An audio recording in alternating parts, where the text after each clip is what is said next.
লোকের বাচ্চা, এখানে আয়। আমাকে বলছেন? হ্যাঁ তোকে বলছি, এখানে আয়। এই এখানে ফয়েজ চৌধুরীর বাসা কোথায়? ফয়সুদের বাসা? ফয়সুদের বাসা যাবেন কেন? আমাকে বলুন, আমি বলতেছি। আমাদের যেই কাজই থাকুক তোকে কেন বলতে যাবো? আর তোকে যেটা জিজ্ঞাসা করছি সেটাই বল। আরে আপনি এইভাবে কেন কথা বলতেছেন? আর আপনাকে বলছি ফয়সুদের বাসা কেন যাবেন আমাকে বলেন, আমি আপনাকে অ্যাড্রেসটা বলে দিচ্ছি। তোর সাহস তো কম না, তুই আমাদের মুখে মুখে তর্ক করিস। দেখেছিস ভাইয়া? এই ছোট লোকের বাচ্চা, তুই মুখে মুখে এত কথা বলছিস কেন?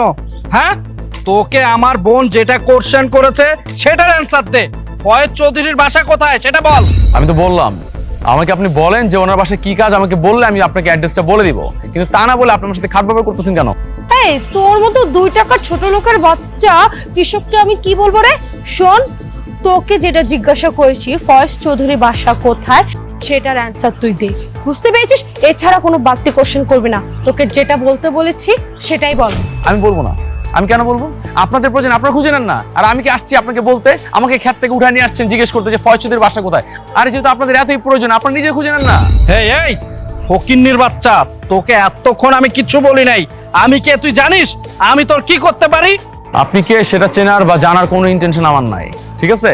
আমার ঠেকা পড়ে না, আপনাকে ফয়সুদের বাসা দেখায় দিব। আপনি চরম লেভেলে বেয়াদবি করতেছেন আপনারা দুজন মিলে। আপনাদের যেটা বলছি সেটা শুনুন, আপনাদের প্রয়োজন আপনারা নিজেরা খুঁজে নেন, যান। ছোট লোকের বাচ্চা, ফকিন্নির বাচ্চা, তোর এত বড় সাহস, তুই আমার ভাইয়ের মুখে মুখে তর্ক করিস? তোকে তো আমি বাস ম্যাডাম বাস, এই দুঃসাহসটা একদম করবেন না। আমি আপনার কেনা গোলাম না যে আপনি চাইলে আমাকে হাত তুলতে পারবেন। আপনার এত বড় সাহস যে আপনি। ভাই আমি তোমাকে কতক্ষণ ধরে খুঁজছি, মেহমান তো। আরে আবির ভাই, অদিতি আপু, তোমরা কখন আসলে? আরে শিমলা, তুমি এই ছোট লোকের বাচ্চাটাকে ভাইয়া কেন বলতেছো? একে তোমার বাসায় কাজের লোক নাকি?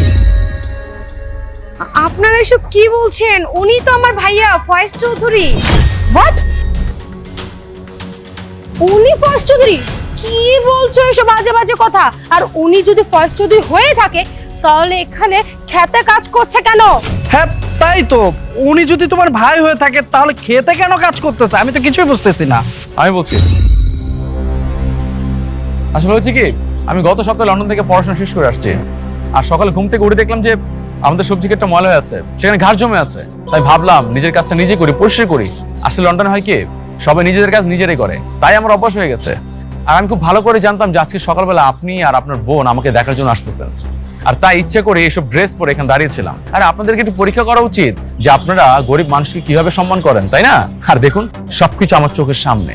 আপনি যখনই দেখলেন যে একটা গরিব কৃষক এখানে দাঁড়িয়ে আছে এইসব নর্মাল কাপড় পরে, তখন আপনারা আমার সাথে যা ইচ্ছে তাই ব্যবহার করলেন। আর যখন পরিচয় পেয়েছেন যে আমি ফয়েজ চৌধুরী, তখন আপনাদের কথাটাই ঘুরে গেল। আসলে জানেন, আমি না ভাবছিলাম যে যাকে বিয়ে করব, যাদের সাথে সম্পর্ক করব, তারা আসলে মানুষটা কেমন, তারা কি মানুষকে মানুষ মনে করে নাকি তুচ্ছতাচ্ছল্য করে, তারা গরিব মানুষকে কেমন সম্মান দেয় আর বড় লোকদের কেমন সম্মান দেয়, এই সবকিছু জানার জন্যই আজকে আমি নাটকটা সাজিয়েছি। আর দেখুন, প্রমাণ সবকিছু আমার সামনে। আপনারা আসলে মানুষকে মানুষই মনে করেন না, মানুষকে বিচার করেন তাদের টাকা পয়সা আর পজিশন দেখে। যাক, ভালো হয়েছে বিয়ের আগে আপনাদের আসল চেহারা আমার সামনে চলে আসছে। আরে না জেনে শুনে যদি বিয়ে করে ফেলতাম না, সারা জীবন আমার ফস্তা হতো। যাই হোক, আপনারা যে রাস্তা দিয়ে আসছেন সেই রাস্তায় সোজা বাসা চলে যান। আপনাদের সাথে কোনো সম্পর্ক করার বিন্দু পরিমাণ ইচ্ছা আমার নাই। আমি আপনার বোনকে রিজেক্ট করলাম। দেখেন, আমি বলি কি, যেহেতু আমাদের মধ্যে একটা মিস আন্ডারস্ট্যান্ডিং হয়েছে, আর তাছাড়া আমি আর আমার ভাই একদম বুঝতে পারিনি যে আপনি ফয়েজ চৌধুরী, আমাদের প্লিজ ক্ষমা করে দেন। দেখো ফয়েজ ভাইয়া, আসলে আমরা না একটা ভুল করে ফেলেছি।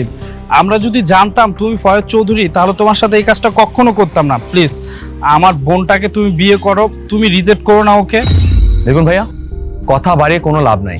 আমি চাই না আপনাদের সাথে খারাপ ব্যবহার করতে, যেটা আপনারা আমার সাথে করেছেন। ভালো এইটা হবে আপনারা এখান থেকে এখন চলে যান প্লিজ।